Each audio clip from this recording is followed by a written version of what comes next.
नमस्कार, राहुल का अग्निपथ देख रहे हैं आप। मैं हूं आपके साथ पूजा। राजनीति में आरोप लगाना आसान होता है, लेकिन जब सच सामने आता है तो वही आरोप लगाने वाला कटघरे में खड़ा दिखाई देता है। और इस बार कटघरे में है राहुल गांधी। राहुल गांधी ने अपने नए बयान में दावा किया कि दिल्ली यूनिवर्सिटी में छात्रों को जाति के आधार पर इंटरव्यू लेकर बाहर कर दिया जाता है।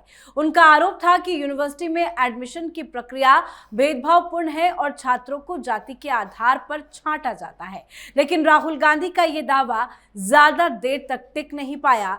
दिल्ली यूनिवर्सिटी प्रशासन ने तुरंत सामने आकर राहुल के इस बयान को पूरी तरह से खारिज कर दिया।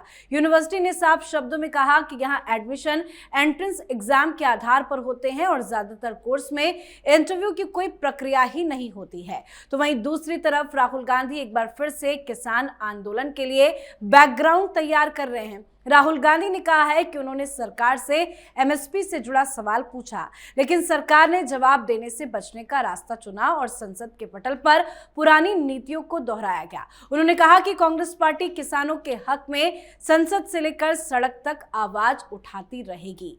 साथ ही राहुल गांधी ने अमेरिका के साथ ट्रेड डील को लेकर भी टिप्पणी की है। तो आज इन्हीं तमाम मुद्दों पर चर्चा करेंगे। साथ ही आपको बताएंगे कि राज्यसभा चुनाव को लेकर आखिर कांग्रेस पार्टी में रिजॉर्ट पॉलिटिक्स की शुरुआत आखिर फिर से क्यों हो गई है, अलग अलग राज्यों में क्या चल रहा है, इस पे भी जानकारी देंगे, जिसपे चर्चा के लिए मेरे साथ स्टूडियो में मौजूद हैं कैपिटल टीवी के एग्जीक्यूटिव एडिटर राजीव जी। सर, आपका बहुत बहुत स्वागत है। सबसे पहले बात करते हैं डीयू को लेकर जो राहुल गांधी ने आरोप लगाया। हालांकि तुरंत पलटवार आ गया दिल्ली यूनिवर्सिटी की तरफ से। यह आरोप झूठा साबित हुआ है, लेकिन क्या अब इस पे कोई कार्रवाई होगी? देखिए, राहुल गांधी कार्रवाई और दूसरे आरोपों से ऊपर उठ चुके हैं। ये ओल्ड स्कूल के स्टूडेंट हैं और जिस दिल्ली यूनिवर्सिटी से पास आउट होकर राहुल गांधी गए थे, जहां पर इनका स्पोर्ट्स कोटा में एडमिशन हुआ था, सामान्य तरीके से इनके पास इतने मार्क्स नहीं थे। ये धुन पब्लिक स्कूल से पढ़कर आने वाले ये वो व्यक्ति जिसके पास इतने मार्क्स नहीं आ पाए कि दिल्ली यूनिवर्सिटी में एडमिशन हो सके, कोटा निर्धारित किया गया, उस व्यक्ति को यह भी पता नहीं है कि एडमिशन की प्रक्रिया कैसे कब बदल गई है। कब ये एडमिशन जो मार्क्स आधारित हुआ करता था, अब एंट्रेंस एग्जाम के आधार पर एडमिशन होने लगे हैं। ये सारी जानकारी नहीं है और इनके इर्द गिर्द के लोग भी ये बता नहीं पाते कि देखो, अगर जाति की बात कर रहे हो तो कम से कम इतना तो फैक्ट चेक कर लिया करो कि जाति व्यवस्था को आधार बनाने के लिए कौन कौन सी जगह आपके लिए अनुकूल है। आप बताओ कि क्यों नहीं आर्मी में रिजर्वेशन होता है, इस मुद्दे पर बात करो। आप ये बताओ कि क्यों नहीं जुडिशरी में रिजर्वेशन की व्यवस्था है। आप प्राइवेट सेक्टर में रिजर्वेशन की बात करोगे, आप कहोगे कि नहीं एग्जामिनेशन में दलितों के साथ, ओबीसी के साथ कुछ दोहरा मानदंड अपनाया जाता है, इसके लिए इनकी नौकरियां खाई जा रही है। तो कैसे विश्वास किया जाएगा? क्योंकि कोई भी एग्जाम होता है, कॉम्पिटिटिव एग्जाम, तो उसमें भी 50% रिजर्वेशन ही होता है। एजुकेशन इंस्टीट्यूशन जितने हैं उसमें 50% रिजर्वेशन है, तो रिजर्व कैटेगरी के स्टूडेंट तो रिजर्वेशन का फायदा ही उठाएंगे, उसमें तो 50% जाना ही होगा। लेकिन दिल्ली यूनिवर्सिटी को लेकर इन्होंने टिप्पणी की और उस टिप्पणी के साथ जोड़ दिया कि संघ संचालित ये सारी संस्थानें हैं। आजकल आरएसएस ने सारे एजुकेशन इंस्टीट्यूशन पर कब्जा कर लिया है और इनका मकसद है कि किसी तरीके से एजुकेशन में छात्रों को या फिर जो शिक्षक हैं उनको हर जगह से दलितों को, पिछड़ों को आउट कर दिया जाए। जैसे संघ हिंदुओं का संगठन नहीं बल्कि अपर कास्ट का संगठन हो, ऐसा राहुल गांधी साबित करना चाहते हैं। लेकिन डीयू ने एक एक करके जवाब दिया कि एंट्रेंस एग्जाम कैसे होता है, सीयूईटी का मतलब क्या है। अगर राहुल गांधी नहीं जानते तो इन्हें फिर से पढ़ लेना चाहिए और इसके ऊपर माफी मांगनी चाहिए। आगे दिल्ली यूनिवर्सिटी ये तय करेगा कि जो इन्होंने बदनाम किया है यूनिवर्सिटी प्रशासन को, उसके लिए इनके खिलाफ अवमानना का केस दर्ज हो या नहीं। जिस तरीके से प्रधानमंत्री मोदी के डिग्री विवाद में गुजरात के यूनिवर्सिटी पर आरोप लगाया था अरविंद केजरीवाल ने, और फिर गुजरात के यूनिवर्सिटी के तरफ से उसके रजिस्ट्रार ने मानहानि का मुकदमा किया था अरविंद केजरीवाल पर, और वो मुकदमा अभी भी चल रहा है। अरविंद केजरीवाल को जाना पड़ता है गुजरात हाई कोर्ट में, माफी मांग रहे हैं, लेकिन अभी भी माफी मिली नहीं है। उसी तरीके से हो सकता है इस मामले में भी राहुल गांधी को डिफेमेशन के नोटिस का सामना करना पड़े, जैसा दिल्ली यूनिवर्सिटी का प्रशासन, एडमिनिस्ट्रेशन आक्रामक रुख दिखा रहा है। सर, इसी बीच राहुल गांधी एक बार फिर से किसानों की हक की बात कर रहे हैं। क्या एक बार फिर से आंदोलन की तैयारी चल रही है क्या? ये आंदोलन तो करवा ही रहे हैं। जिस जगह पर इनको एकजुटता दिखानी चाहिए, जब वहां पर अफवाह पैदा कर रहे हैं।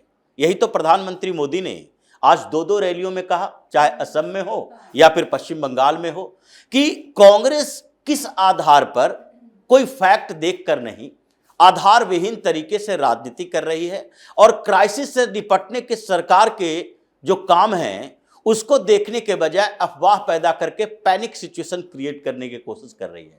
ये प्रधानमंत्री मोदी बार बार इसलिए नहीं कह रहे कि बस लोगों को बताना है, ये इसलिए कह रहे हैं कि वो वार्निंग दे रहे हैं कांग्रेस को कि अब तक तो हम लोग चुप बैठे हैं, अब तक इसे पॉलिटिक्स के तौर पर देखा जा रहा है, लेकिन ये अगर आगे बढ़ाया जाएगा तो उसके बाद कार्रवाई भी आप लोगों के खिलाफ होगी, जो अफवाह पैदा करके अगर किसी जगह पर अराजकता का माहौल पैदा हो गया, अगर किसी जगह पर 200-400-500 लोग इकट्ठे हो गए और गैस की किल्लत को लेकर हिंसात्मक प्रदर्शन कर दिया, तो उसमें तो जिम्मेदारी इन्हीं पार्टियों के नेताओं की होगी जो सबसे ज्यादा अफवाह फैला रहे हैं। तो इसलिए जिस तरीके से ये गैस के क्राइसिस का मुद्दा उठा रहे हैं, तो इनको लगने लगा कि इस पर तो सरकार आक्रामक है और इस पर हमारे खिलाफ देशद्रोह का आरोप भी लग सकता है, क्योंकि अंतरराष्ट्रीय क्राइसिस में भारत भी उसका एक छोटा सा हिस्सा है। और ऐसे संकट के दौर में ये माना जाता है कि सरकार के पास वो अथॉरिटी है कि अगर संकटकालीन परिस्थितियों में कोई भी राजनीतिक पार्टी के नेता हो या सोशल वर्कर हो या फिर कोई सामान्य मीडिया कर्मी, सोशल मीडिया कर्मी हो, ये सारे लोग अगर देश के साथ न चल के अफवाह पैदा करते हैं, फैलाते हैं, तो उस स्थिति में इनके खिलाफ मुकदमा दर्ज करके इन्हें जेल में डाला जा सकता है। तो अब क्या करेंगे? अब तो वही उपाय है कि दूसरे मुद्दे उठाओ। तो फिर से एक्टिव हो गए ये किसान के मुद्दे पर, फेसबुक पर बड़ा सा पोस्ट लिखा, एमएसपी की बात की और फिर ये दिखाने की कोशिश कर रहे हैं कि देखो हम इन मुद्दों पर नहीं, ये गैस क्राइसिस पर आंदोलन नहीं कर सकते, क्योंकि अगर इस पर आंदोलन करने की कोशिश करेंगे तो सरकार इनके खिलाफ मुकदमा दर्ज करेगी। तो इससे बेहतर है कि इसी समय में, जबकि लोगों के दिमाग में एक ऐसा फितूर भरा हुआ है कि कभी भी ये अरब की क्राइसिस, वेस्ट एशिया की क्राइसिस भारत पर भारी पड़ सकता है, किसानों को आगे बढ़ाओ।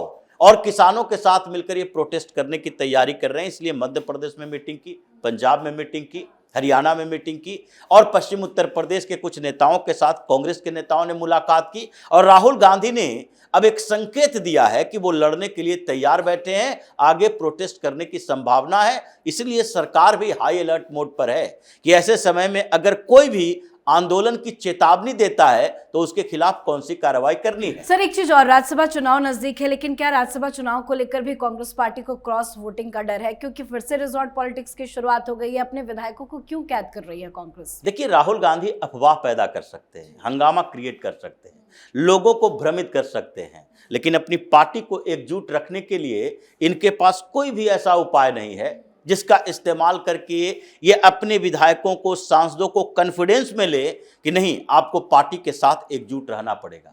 एकजुटता इनके अंदर नहीं है। ये बिखराव पैदा कर सकते हैं। जो डिस्ट्रक्टिव माइंडसेट का व्यक्ति होता है वो कंस्ट्रक्शन में अपनी भूमिका नहीं निभा सकता। यही बात राहुल गांधी के साथ है। ये डिस्ट्रक्टिव माइंडसेट वाला है। अगर तोड़फोड़ करना हो तो वो आगे बढ़ जाएंगे, लेकिन अगर एकजुट करना हो तो इनके बस में ये सारी चीजें नहीं है। इसलिए जहां पर इनके पास बहुमत है, हरियाणा की बात देखिए, हरियाणा में कांग्रेस के पास 37 विधायक हैं और एक राज्यसभा सीट जीतने के लिए 31 विधायकों की जरूरत होती है। लेकिन फिर भी हरियाणा में 37 विधायकों के रहते हुए इनके पास वो क्षमता नहीं है कि 31 विधायकों को अपने साथ रख सके। डर है, तो इसलिए 31 विधायक को ही, यानी कि जितना वोट जरूरी है उतने विधायकों को लेकर चले गए हिमाचल के कुफरी में रिसोर्ट में रख दिए हैं। लेकिन 31 विधायक जो वहां गए हैं और 6 विधायक यहां हैं, जिसमें भूपेंद्र सिंह हुड्डा भी हैं, लेकिन उनके अलावा जो 5 विधायक हैं जो पिछले दिनों से मीटिंग से गायब रहे थे, वो तो जाने से इनकार कर दिया। और उसके बाद जो वहां 31 विधायक गए हैं, क्या उनके ऊपर पूरा भरोसा है? क्या उनको रिसोर्ट अरेस्ट करके आप उनके यहां आने और उस बीच में इनके फोन पर कन्वर्सेशन करने से रोक दोगे, या इनके मन को बदल दोगे जो पहले से कोई ना कोई डील में अपनी भूमिका निभा चुके हैं। तो इसलिए इन्होंने हाउस अरेस्ट के बदले रिसोर्ट अरेस्ट किया है कि अपने अपने घरों में नहीं, रिसोर्ट में जाकर बंद कर दो, ऐसो आराम के सारे साधन आपको दिए जाएंगे। ये हरियाणा के विधायकों का है। लेकिन उड़ीसा में, जबकि इनका कैंडिडेट भी नहीं है, उड़ीसा में भी यही स्थिति है। उड़ीसा में एक राज्यसभा की सीट फंसी है क्योंकि 4 सीटें हैं, 2 भारतीय जनता पार्टी स्पष्ट तरीके से ले जाएगी, 79 विधायक हैं उनके पास, और एक बीजू जनता दल ले जाएगी। लेकिन बीजू जनता दल के पास 51 विधायक हैं, तो तीसरे सीट पर पेच फंसा हुआ है। यानी एक सीट पर 2 दावेदार, एक बीजू जनता दल और कांग्रेस का ज्वाइंट कैंडिडेट और एक भारतीय जनता पार्टी का कैंडिडेट। अब भारतीय जनता पार्टी के पास 19 एक्स्ट्रा विधायक हैं और 3 विधायक ऐसे हैं जो इंडिपेंडेंट हैं, जो भाजपा को सपोर्ट कर रहे हैं। यानी कि 21 वोट इनके पास हैं और वहां पर 30 विधायकों की जरूरत है एक राज्यसभा सीट के लिए। तो ऐसे में कांग्रेस के 14 जो विधायक हैं, उसमें से कांग्रेस ने तय किया कि कुछ विधायकों को यहां से अलग कर दो, और अलग भी करो तो कभी भी ईस्टर्न स्टेट में न रखो, साउथ में ले जाओ, क्योंकि ईस्टर्न स्टेट में भारतीय जनता पार्टी अप्रोच कर सकती है। इन लोगों का माइंडसेट है और इसलिए कर्नाटक में शिफ्ट कर दिया गया है। लेकिन वहां भी कांग्रेस का दांव जो फेल होता दिखाई पड़ रहा है, क्योंकि जो बचे हुए 6 विधायक वहां पर कांग्रेस के हैं, वो भी इनके साथ नहीं है, ये जाने को तैयार ही नहीं हुए। जो विधायक वहां गए 8 विधायक, उसके अलावा जो बचे हुए हैं वो जाने को तैयार नहीं है। और वही स्थिति अभी बीजू जनता दल की है। बीजू जनता दल में अभी अपने राज्यसभा सांसदों को तो वो बचा नहीं पा रहे। पटनायक के 2 राज्यसभा सांसद इस 1 साल के अंदर, जब से उड़ीसा का चुनाव हुआ विधानसभा का, उसके बाद से 2 राज्यसभा सांसद भारतीय जनता पार्टी में चले गए हैं और ये जीत कर भी आएंगे तो उम्मीद नहीं है, क्योंकि राज्यसभा सीट पर इन लोगों को लगता है कि एक राज्यसभा सीट वैकेंट होगा वो भारतीय जनता पार्टी के पास जाएगा, 2 सीट वैकेंट होगा वो भी भारतीय जनता पार्टी के पास जाएगा। 79 विधायक हैं, 147 वहां पर सारे विधायकों की संख्या है। तो ऐसे में अगर 1-2 वैकेंसी निकलेगी तो भारतीय जनता पार्टी ही जीत कर आएगी। 3 से ज्यादा वैकेंसी निकलेगी तो 1 सीट पर दावेदारी बीजू जनता दल का होगा। इसलिए ये राज्यसभा सांसद एक एक करके इस्तीफा देते हैं, भारतीय जनता पार्टी में जाते हैं, और फिर उसी तरह का हाल हो जाता है जैसे कि वाईआरसीपी के आंध्र प्रदेश में हो रहा है। उनके भी राज्यसभा सांसदों की संख्या कम हो रही है। बीजू जनता दल का जब ये हाल है तो जो इंडिपेंडेंट दोनों ज्वाइंट कैंडिडेट खड़ा किया है, अगर वो जीत भी जाएगा तो आपके साथ रहेगा क्या? ये स्थिति इन लोगों की राज्यसभा चुनाव में है। इसलिए कांग्रेस, जहां पर इनका बहुमत है हरियाणा में, वो बचा नहीं पा रहे, तो वैसी स्थिति में ये अपनी पार्टी को एकजुट कैसे रखेंगे? बस डिस्ट्रक्शन पैदा कर सकते हैं राहुल गांधी, और कुछ नहीं कर सकते। राज्यसभा चुनाव इसलिए भी इंपॉर्टेंट दिख रहा है क्योंकि अभी कट टू कट सिचुएशन है राज्यसभा में कांग्रेस के लिए।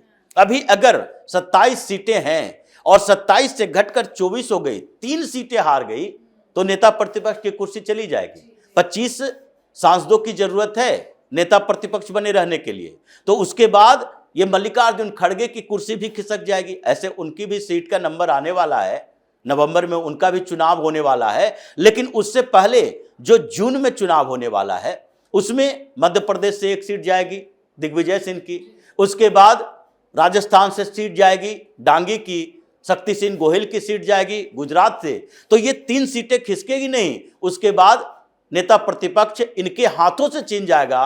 और राहुल गांधी के खिलाफ तो संसद में चल ही रहा है कि अब इनके खिलाफ सब्स्टेंटिव मोशन लाओ और इनकी सांसदी को इनसे छीनो, तभी इनको महसूस होगा कि हम जो कॉन्स्पिरेसी करते हैं उसका जवाब देने के लिए भारतीय जनता पार्टी भी पूरी तरह से तैयार हो चुकी है। बिल्कुल, बहुत बहुत धन्यवाद सर समझाने के लिए। धन्यवाद। तो पार्टी एकजुट नहीं है और राज्यसभा चुनाव को लेकर कांग्रेस पार्टी फंसी हुई है। तो वहीं राहुल गांधी के आरोप उल्टे उन्हीं पर भारी पड़ गए। जिस मुद्दे को उठाकर उन्होंने राजनीति करने की कोशिश की, उसी पर दिल्ली यूनिवर्सिटी ने उन्हें सख्त शब्दों में जवाब दे दिया है। और अब चर्चा इस बात की हो रही है कि बिना तथ्य के लगाए गए आरोपों की वजह से राहुल गांधी पर क्या कोई कार्रवाई होनी चाहिए। तो वहीं राहुल गांधी ने फिर से वही पुराना काम भी शुरू कर दिया है। मोदी सरकार पर आरोप लगाकर किसानों को भड़काने की कोशिश राहुल गांधी कर रहे हैं। तो आप भी अपनी राय कमेंट करके लिखिएगा। देखते रहिए कैपिटल टीवी। नमस्कार।